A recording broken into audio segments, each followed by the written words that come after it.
Bapak Ibu, saudara-saudara sekalian, kajian kita pada pagi ini masih berbicara Quran Surat Al-Baqarah ayat 259. Dan kajian kita pagi ini berbicara tentang sababun nuzul. Sababun nuzul itu latar belakang turunnya ayat. Asal muasal ayat itu turun kudu mesti ada sabab. Kalau hadis namanya asbabul wurud, latar belakang terjadinya omongan Nabi Muhammad. Ini perlu kita kudu tahu. Kalau hadis kudu tahu asbabul wurud, kalau Quran kudu tahu asbabun nuzul, supaya tidak salah di dalam menyimpulkan jawaban atau kalimat-kalimat Quran atau sabda-sabda Nabi. Orang yang tidak belajar asbabul wurud pada hadis, pasti dia akan mengantar Nabi itu pelan jawabannya, karena dia tidak belajar asbabul wurud. Tapi bagi orang yang belajar asbabul wurud, betapa Nabi itu cerdas sekali. Contoh, kalau pada hadis, satu hari Nabi ditanya oleh sahabat, "Ya Rasulullah, saya lagi puasa nyium bini,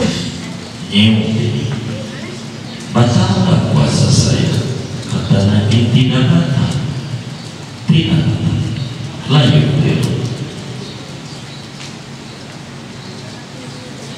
2 jam berikutnya ditanya lagi, padahal yang sama oleh sahabatnya, "Nabi, saya nyium bini, bagaimana puasa saya?" Kata Nabi, "Yuftiru, batal." Si A nanya, "Enggak batal." Si B nanya, "Batal." Enggak sama. Ini terkesan bertolak belakang sabda Nabi. Padahal Nabi itu sedih, jujur. Kenapa? Maka supaya orang tidak salah memahami tentang Rasulullah Sallallahu Alaihi Wasallam, dia harus belajar asbabul wurud.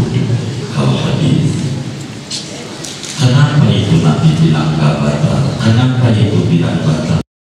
Siapa sahabat yang nanya itu?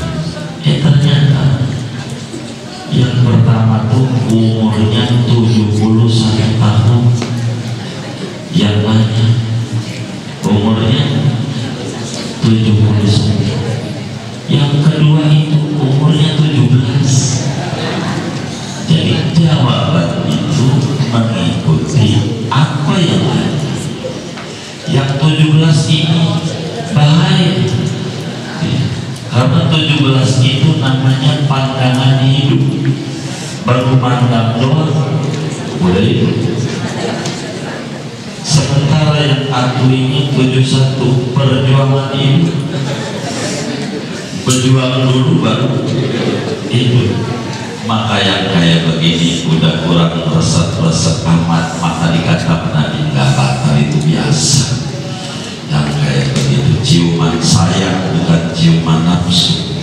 Tapi begitulah namanya orang bakal paham pada jawaban-jawaban Nabi.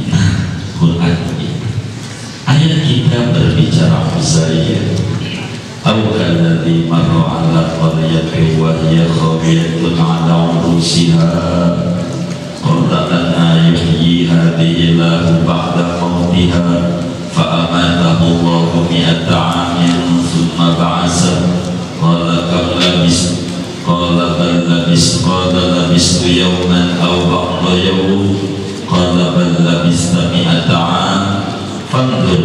طعامك وشرابك لم يتسنى وانظر إلى حمارك ولنجعلك للناس آية للناس وانظر إلى العظام كيف ننشزها قال ثم نكسوها لحما فلما تبين له قال أعلم أن الله على كل شيء قدير. Ayat 259 kata Syekh Nawawi Al-Badani, ayat ini menurut Imam Ibnu Abbas, sahabat Rasulullah, sepupunya Rasulullah, hablu hadhil ummah, orang yang ahli pakar tafsir Quran terhebat dari kalangan sahabat, menceritakan tentang latar belakang turunnya ayat 259 daripada surat kedua dari 114 surat, yakni surat Al-Baqarah.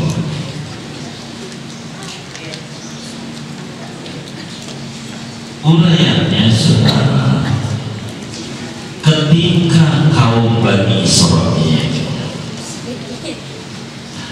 telah luar biasa keluar dari tuntunan Taurat, keluar daripada ajaran yang dibawa oleh Nabi Musa, telah menyimpang jauh dari syariat, mereka membuat onar, membuat kerusakan pada tatanan aturan-aturan hidup berbangsa, bernegara, dan beragama. Pada akhirnya Allah Subhanahu wa ta'ala kirim, angkat, takdirkan orang namanya Bukhtanasor dari Babilonia, pada akhirnya menjajah. Bukhtanasor ini Babilonia itu Irak, begitu. Itu menjajah sampai Syam, sampai menjajah Baitul Maqdis dari Irak. Semuanya dikuasai oleh Bukhtanasor, sehingga kejamnya Bukhtanasor, seorang raja yang diktator, ngacak-ngacak peraturan, kadang membela kakaknya, kadang membela adiknya, begitu. Bukhtanasor aturannya begitu, membela kakaknya MK, membela adiknya MK. Ini Bukhtanasor namanya, Bukhtanasor. Begitu bedanya. Ini akhirnya kaum Bani Israel dipecah menjadi 3 golongan. Sepertiga yang membakar keras, bunuh. Tempat pembunuhannya, hilangkan jejaknya. Begitu, hilangkan jejaknya. Ayat 50, hilang, bunuh itu. Bukhtanasor. Sepertiganya diusir,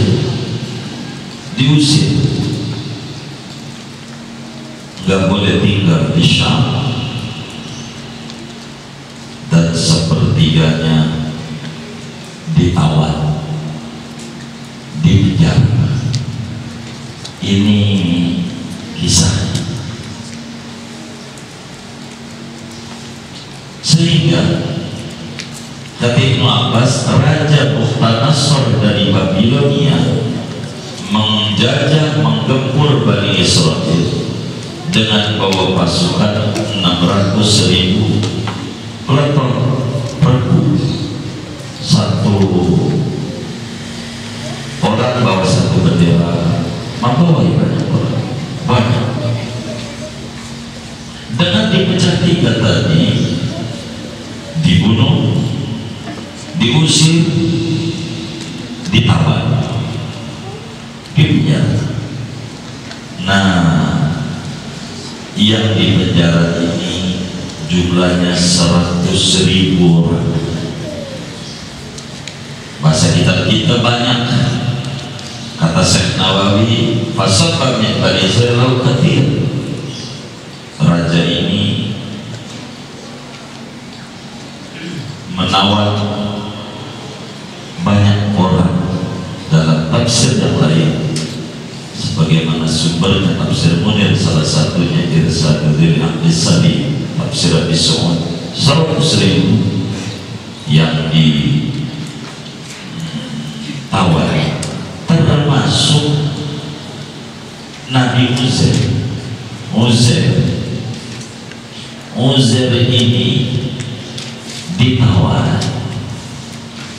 Artinya dari sepertiga yang ditawan, di dalamnya ada Uzair yang ayat 259 bercerita dia.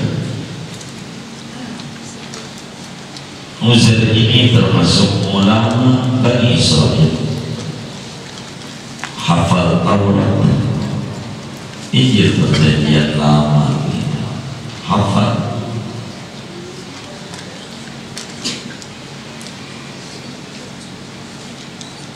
Akhirnya Uzair datang menuju Babilonia. Lalu Uzair masuk di perkampungan, terus saja jalan.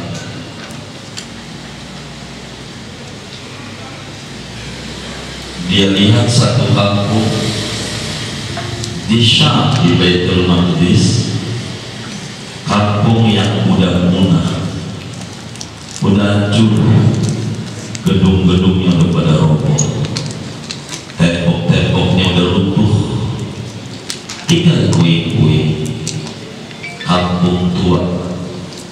Dulu ini ada orang yang di sini, tandanya ada begitu. Kampung tua. Uzair melihat gedung-gedung puing-puing itu, enggak ada orang, barang sedikit pun. Maka tapi pohonan ada beberapa tumbuh-tumbuhan. Uzair pun berhenti di bawah pohon.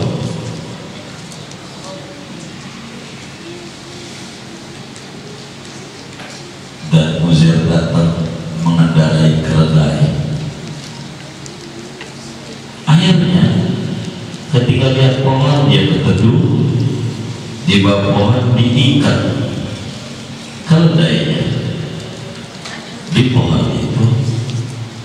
Uzair mulai keliling-keliling di perkampungan itu, yang kue-kue itu masuk gang, masuk kue-kue, lewati, nyari orang.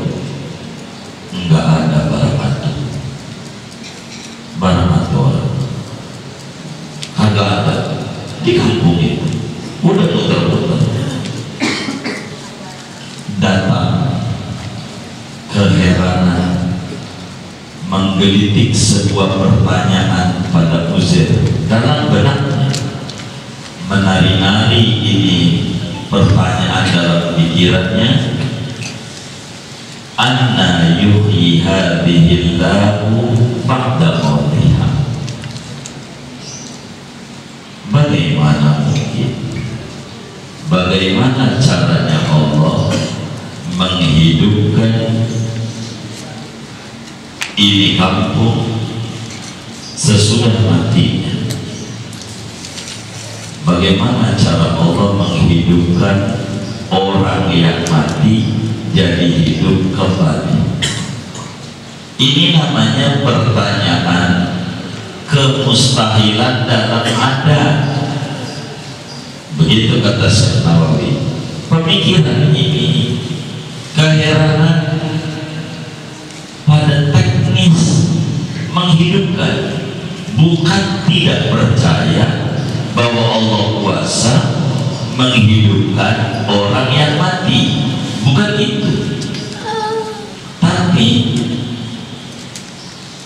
ini heran, bagaimana laksana orang Mesir, dia bingung melihat piramid.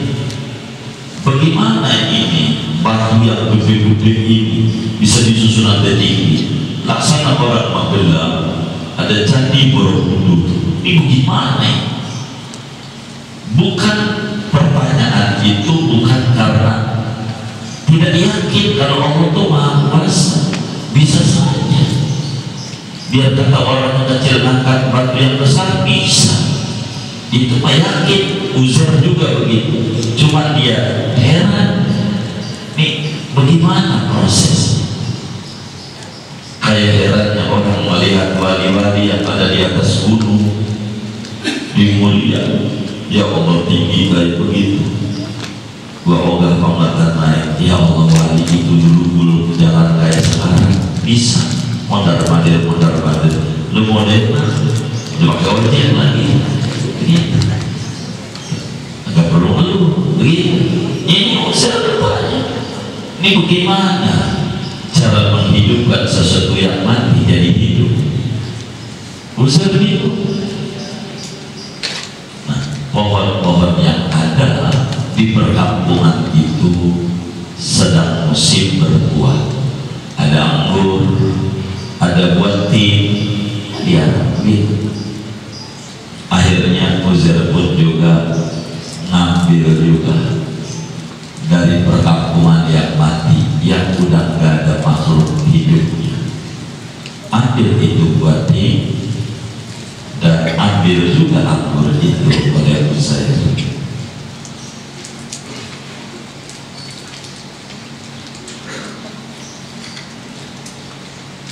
Lalu Uzair makan buah-buah itu, sisanya masukin di keranjang.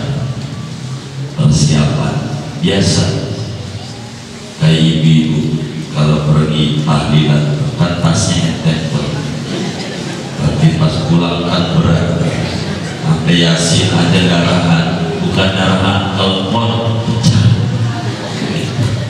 Begitu. Memang ada ibu-ibu kayak gitu, gak ada alhamdulillah. Sisanya di tas. Kalau kita orang kantong kresek, dan anggurnya diperas, ditaruh di botol, sisa habis minumnya dia. Uzair habis minum itu, lalu Uzair tidur 100 tahun.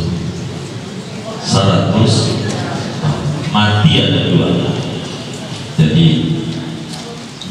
ruh tuh dalam badan kita ada dua ruh di badan kita nih.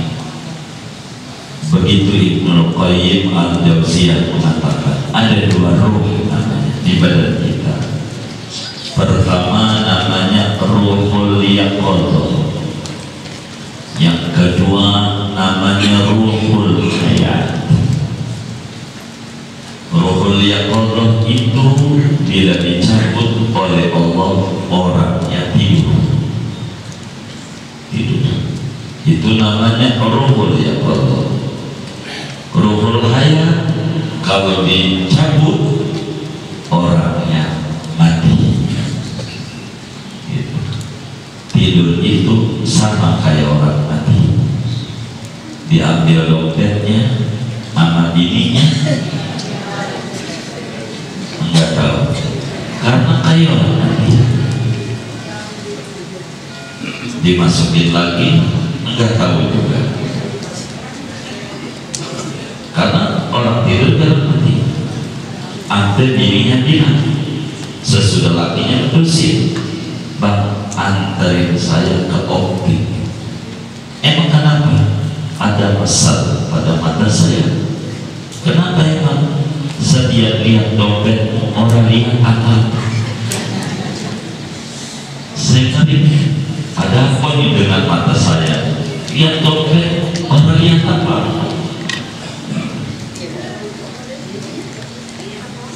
Jadi ada rohul yaqadha, rohul hayat. Matilah Uzair 100 tahun. 100 tahun Uzair mati. Bukan Uzair doang, keledainya juga mati. Yang diikat tuh berapa kesepakatan mati keledainya Uzair. Sementara sisa buah pil yang ditaruh di keranjang begitu, selindi kata orang dulu, ditaruh di botol air minum dari anggur ini, perasaan anggur masih ada di samping Uzair, samping Uzair.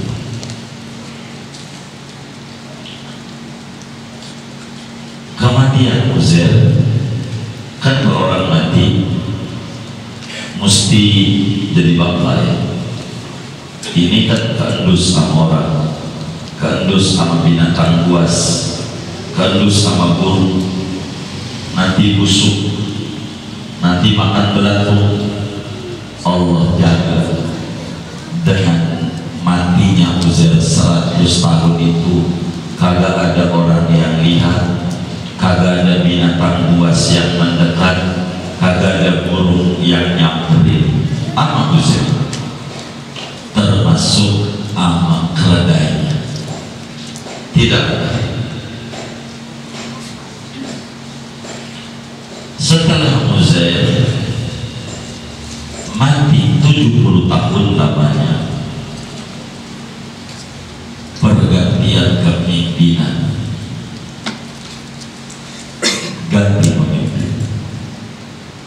Setelah 70 tahun dari 100 tahun, raja yang zalim Bukhtanasar pada akhirnya mati. Kupingnya dimasuki nyamuk, kuping yang nggak bisa keluar dari kupingnya, mati dengan busuk, nggak bisa masuk ke dalam kuping, diobati nggak bisa. Kalau air masuk kuping pakai dimasukin lagi, digiring-giringin. Karena yang dulu begitu waktu nyilam-nyilam di kali itu, benar nggak? Ini nggak bisa. Mati Raja Bukhtanasar, mati. Allah angkat pemimpin adil sesudah Bukhtanasar dari Persia, namanya Yusa, namanya pengganti Bukhtanasar yang zalim ini, diktator, namanya Yusa. Namanya membangun kembali Baitul Maqdis yang hancur oleh Bukhtanasar. Yusa dibangun, diramaikan kembali. Itu Baitul Maqdis yang tadinya hancur. Uzair ada di Babilonia. Begitu, karena ditawan dia, dibawa ke kampungnya raja. Itu begitu. Karena Raja Bukhtanasar dari Babilonia dibawa ke sana. Nah, ketika berganti kepemimpinan setelah 70 tahun mati Uzair, maka ada pemimpin baru namanya Yusa. Dialah pemimpin dengan adil di Bani Israil. Kita cerita tentang Uzair kematiannya di Babilonia. Uzair kemudian setelah 100 tahun dihidupkan kembali oleh Allah. Setelah 100 tahun melek lagi, matanya melek, badan masih mati kan terang. mata doang kedap kedip, baru kemudian badannya gerak hidup, tapi badan enggak berubah. Badannya Uzair ini badannya tidak berubah, artinya tidak jadi tua. Karena 100 tahun udah ganti pimpinan. Cucunya Uzair aja, cucunya udah umur 120 tahun. Cucunya, bukan anak. Udah jenggotan udah putih, rambut udah putih, semuanya putih. Engkongnya masih gagah, masih muda. Itu maknanya wahwa syabun, masih muda. Engkongnya Uzairnya ini muda, enggak berubah. Balik cerita Uzair, dihidupin nama Allah. Ketika Uzair hidup, Allah tanya, kam labista, ente berapa umur? Enggak bangun-bangun. Kata Uzair, ya sehari. Orang nggak apa-apa badannya, nggak apa-apa, badannya nggak apa-apa, baju nggak rusak. Sehari ngelihat matahari belum terbenam, nggak nyampe sehari, palingnya setengah hari. Begitu. Tadinya dia bilang sehari, ngelihat matahari masih belum terbenam, nggak nyampe sehari. Saya bilang begitu. Tadi istirahat siang, turun di bawah karena bangun belum makan, belum sehari. Allah jelaskan kepada Uzair, ente tidur 100 tahun lamanya.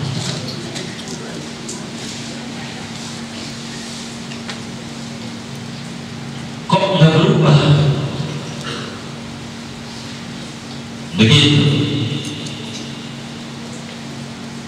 Ente lihat, kalau Allah punya mau 100 tahun, lihat aja makanan, buatirnya masih utuh, masih fresh, masih segar. Minuman nggak hilang, nggak berkurang barang dikit dengan menguap gitu, utuh. Inilah memunculkan pada pikiran Uzair sehari dia hidup. Karena buah-buahan ini utuh, nggak busuk, keburu saja.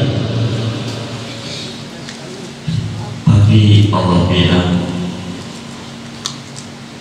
lihat toh, sama Uzair mendidik proses keledaimu. Ente jangan bilang sehari. Pas dilihat tinggal tulang doang, pada copot tuh antara kaki ke paha, tinggal iga-iga doang, jadi tengkorak. Udah cakar-cakar, tinggal tulang doang, udah cakar-cakar. Kata Uzair, sehari aku kayak begini, ini udah lama. 100 tahun kalau udah tinggal ini doang. Begitu orang yang biasa mengenal binatang pun tahu, kira-kira 100 tahun itu udah apa nih? Kayak orang yang dagang kambing udah bisa terus kambing, dia tahu, walaupun dia bukan pedagang kambing, tapi dia tahu nih umur sekian. Kayak dokter anak, kalau udah sering urusin anak udah begini umur sekian bulan, sekian tahun, dia tahu karena keseringan bergelut. Uzair iya, udah 100 tahun kalau tulang-tulang kayak begini, 100 tahun. Maka kemudian Allah bilang, wahai tulang belulang, menyatulah, hidup kembali berbalik. Maka ketika Allah bilang, innama amruhu idza arada syai'an yaqulu lahu kun fayakun, nggak langsung simsalabim, berproses. Maka tulang yang berserakan kemudian itu menyatu, ngumpul udah ngumpul nempel, tulang-tulang itu semuanya pada nempel satu dengan yang lain. Yang kaki nempel dekat paha, dengkulnya tuh, dengkul, pangkal paha nempel, hingga menyatu dengan tulangnya ini, rusuk-rusuknya ini daripada keledainya dia lihat nih semua itu. Kemudian datang lagi kepala, sesudah kaki kalau macam muncul tuh tengkorak, kepala diipas di kepalanya. Habis itu baru muncul urat-urat, sedih-sedih, urat-urat kecil pada binatang itu.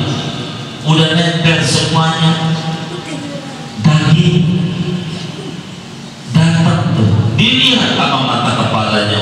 Proses habis daging udah lengkap semuanya, isinya ada kulit, nempel kulit.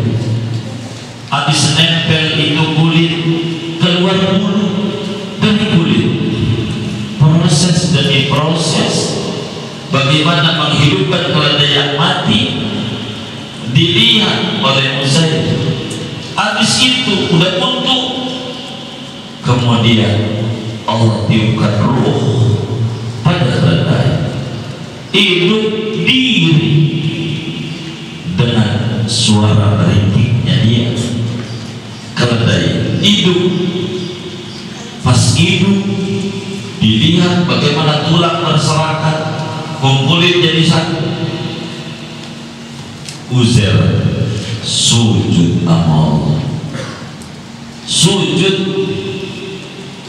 syukur yang dibaca di ujung 259, a'lam anna Allah ala kulli syai'in qadir. Aku yakin mantap, Allah itu kuasa. Allah kuasa ngidupin kita yang tadi udah hancur, bakal hidup lagi.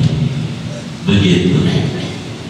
Qul yuhyiha alladhi ansha'aha awwal marrah, man yuhyil idhama wa hiya ramim.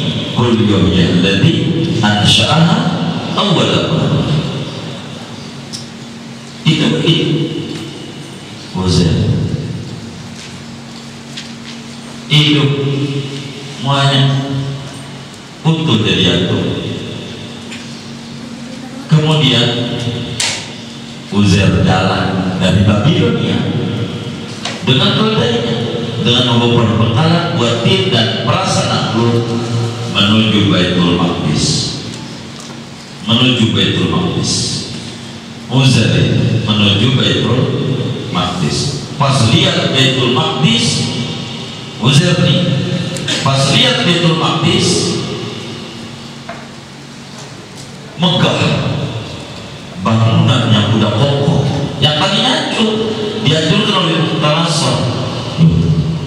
Ini ada gedung-gedung, ini orang banyak, karena raja yang namanya Yusuf bagi Israel yang tadinya dibui, yang diasingkan, dibalikin ke Syam, ke Baitul Maqdis dan perkampungan sekelilingnya, dibalikin lagi di perkampungan sekeliling. Maka ketika Uzair masuk ke Baitul Maqdis dan orang hidup 30 tahun lamanya dalam keadilan dan keenakan di bawah raja baru dari Persia namanya Yusuf, raja yang adil. Orang lupa tuh tentang Uzair, lupa, nggak ada. Orang pada bercerita, ngobrol, kata kakek buyut tadi, 100 tahun dulu ada kiai namanya Uzair, tadi mati di Babilonia, mati. Begitulah kisahnya. Ketika Uzair hidup, datang pertama kali yang ditemukan di Baitul Maqdis oleh Uzair nenek buta, nenek buta. Dibilang Uzair cari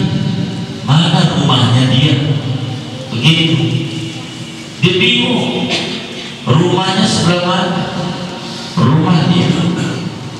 Ketika Uzair lewat kepada nenek itu, ini kampung mana? Iya. Siapa sampai? Saya Uzair. Apaan? Uzair udah mati. Saya Uzair. Nah, mati hidup.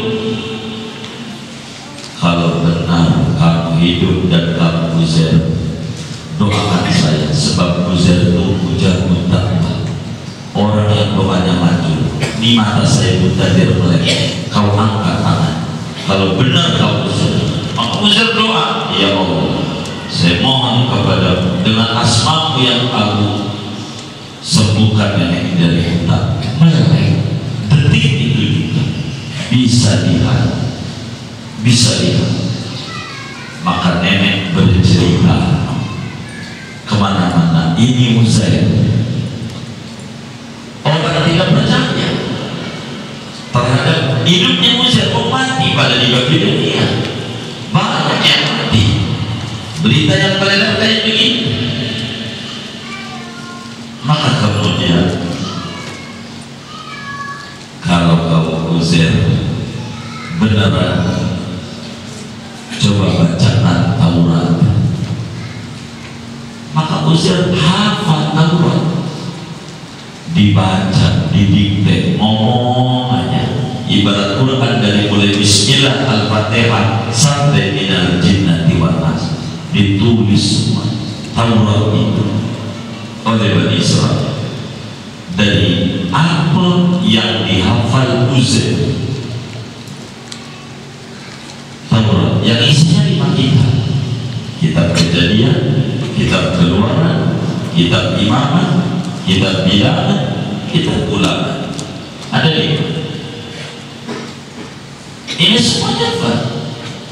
Uzair. Lalu Bani Israel setelah melihat Uzair minta membuktikan untuk menuliskan Taurat, didikte dengan di luar kepala, maka tulisan itu yang baru dari Uzair ini. Ingatlah Bani Israel, sebelum Raja Mukhtanasor ngancurin Taurat, disimpan dalam peti di bawah tanah. Dibilang dulu kita yang tidak di dekat pohon anu itu, di bawahnya ada peti penyimpanan Taurat. Digali, benar ada Taurat. Dicek ulang antara salinan dari hafalan Uzair sama Taurat yang dulu datuk-datuk, barang sahur pun tidak ada yang salah.